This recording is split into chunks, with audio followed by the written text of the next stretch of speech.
Bonjour, bienvenue dans 3 minutes de franchise. Au programme de cette semaine, nous évoquons la 1000e ouverture du réseau Carrefour Proximité et nous faisons un tour d'horizon de quelques-uns des secteurs d'activité qui résistent à la crise. La restauration rapide, la grande distribution et les services à la personne. Carrefour Proximité a ouvert son 1000e point de vente au mois de décembre 2012. Il s'agit d'une enseigne Carrefour Contact qui s'est implantée à proximité de la ville de Pau.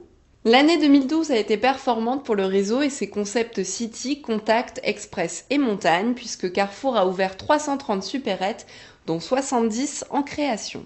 Carrefour fait partie des secteurs qui tirent leur épingle du jeu en temps de crise puisque les Français continuent à effectuer leurs achats pour des produits de première nécessité.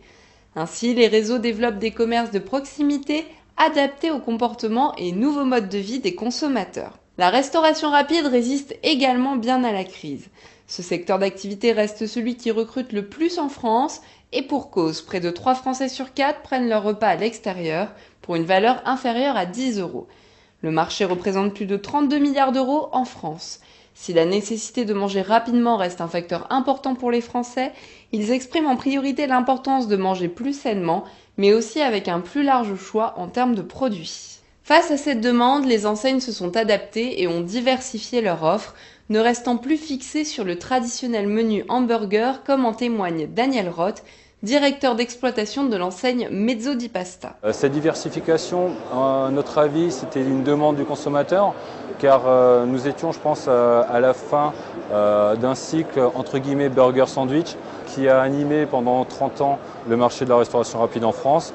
Et depuis les années 2000, voire fin 90, on a senti que le consommateur avait besoin d'alternatives.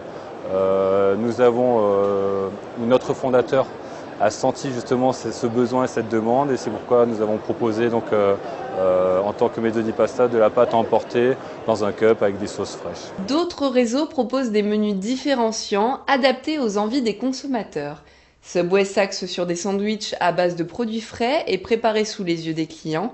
La Micheline propose des produits boulangers associés à des salades et sandwichs traditionnels, alors que Classe Croûte offre aux consommateurs la possibilité de se faire livrer au bureau des coffrets repas et produits traiteurs. Un des secteurs échappant à la crise semblerait être aussi celui des services à la personne.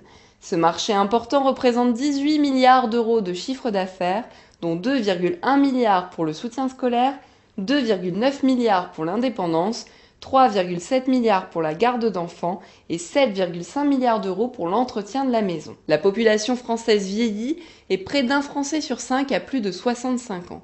Les agences de services à la personne telles H-Door Service permettent le maintien à domicile des personnes âgées et ou fragilisées au travers de divers services, ménage, accompagnement véhiculé, jardinage, petit bricolage et autres.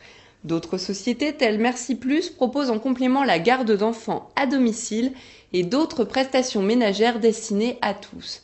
À savoir que les services à la personne ouvrent droit à une réduction fiscale ou à un crédit d'impôt de 50% des sommes versées. N'hésitez pas à vous rendre sur notre site acfranchise.com pour consulter la liste des différents secteurs qui recrutent. C'est la fin de cette édition, merci de nous avoir suivis, à la semaine prochaine.